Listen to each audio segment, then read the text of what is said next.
Americans are told every day that saving money is simple. Cut your coffee, skip the avocado toast, stop eating out. But deep down, everyone knows that's not the real problem. Something much bigger is happening. Something that changed slowly over decades, until one day, millions of Americans looked at their bank accounts and realized they were stuck in a system where saving feels impossible. In this video, we are breaking down exactly how that happened. Let's start with the truth most people don't want to accept. Saving used to be normal. In the 1950s, the average American household saved more than 10% of their income. Today, the savings rate hovers around 3% and sometimes even drops below 2%. That means people are saving basically nothing, not because they're irresponsible, but because the world around them has transformed in ways they never signed up for. Everything begins with wages. For decades, wages grew with productivity. If America got richer, workers got richer.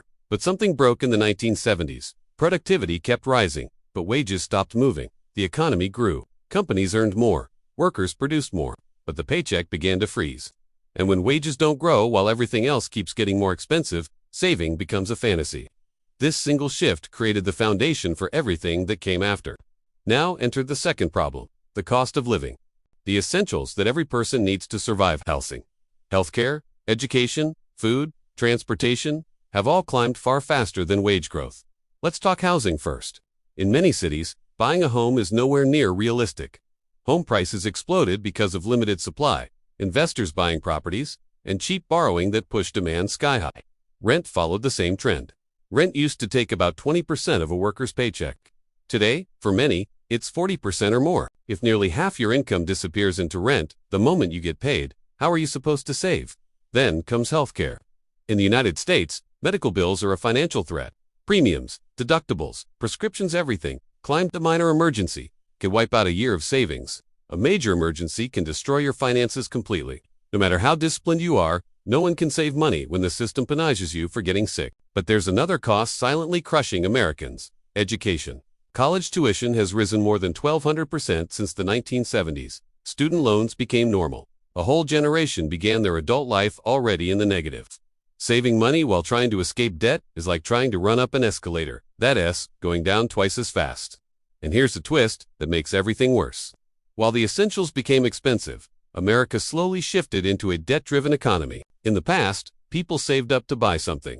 Now, people borrow to survive. Credit cards, car loans, student loans, personal loans. Personal loans: the average American carries thousands of dollars in revolving debt, and this isn't luxury spending. Most credit card debt today is from groceries, gas, utilities, and medical bills. When everyday life forces you into debt, saving money isn't just hard, it becomes mathematically impossible. But let's go even deeper, because there's another part of the system Americans never asked for: the disappearance of financial safety nets. Decades ago, people could rely on pensions. Now, let's talk about inflation. Not the inflation caused by pandemics or wars, but the long-term creeping inflation that silently eats your paycheck year after year. Every generation feels it, but the younger generations feel it the most. Their income buys less, their rent is higher, their insurance is higher, their groceries are higher, their car payment is higher.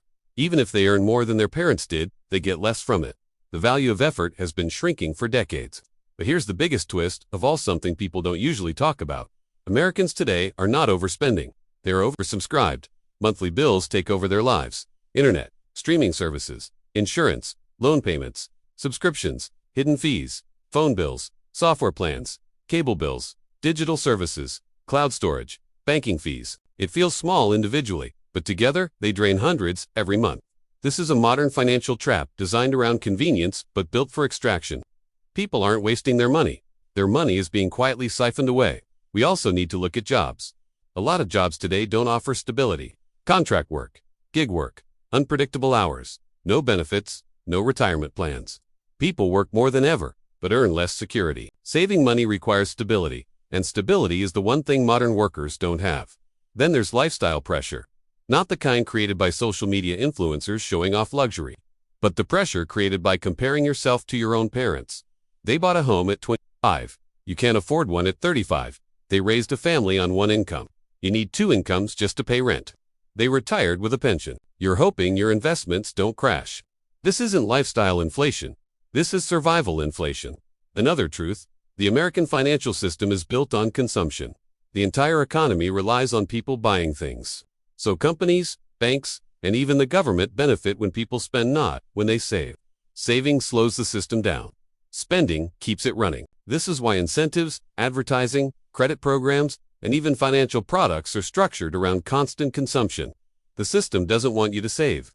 It wants you to participate. It wants your spending, not your savings. And now we arrive at the psychological part of the story. One of the most important: saving is not just a financial act, it's an emotional one. You save when you feel hopeful. You save when the future feels safe. You save when you believe things will get better. But after decades of financial pressure, wage stagnation, rising costs, debt traps, and instability, millions of Americans don't feel hope, they feel exhaustion. When the present is difficult, people stop thinking about the future. Not because they're irresponsible, but because they're overwhelmed. So why can't Americans save money? It's not because of coffee. It's not because of takeout. It's not because of laziness. It's because the world around them changed faster than their paychecks. Because the essentials became luxuries. Because debt became normal. Because safety nets disappeared. Because companies increased prices faster than wages.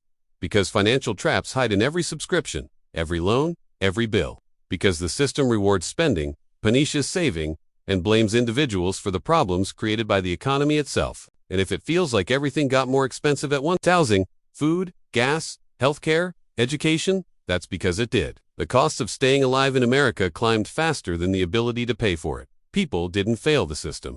The system failed the people. But understanding the system is the first step to escaping it. When you realize the game is designed this way, you stop blaming yourself. You start seeing the traps. You start recognizing the patterns. And slowly, you can start making different choices. Not because saving is easy, but because knowing the truth gives you more power than the system expects.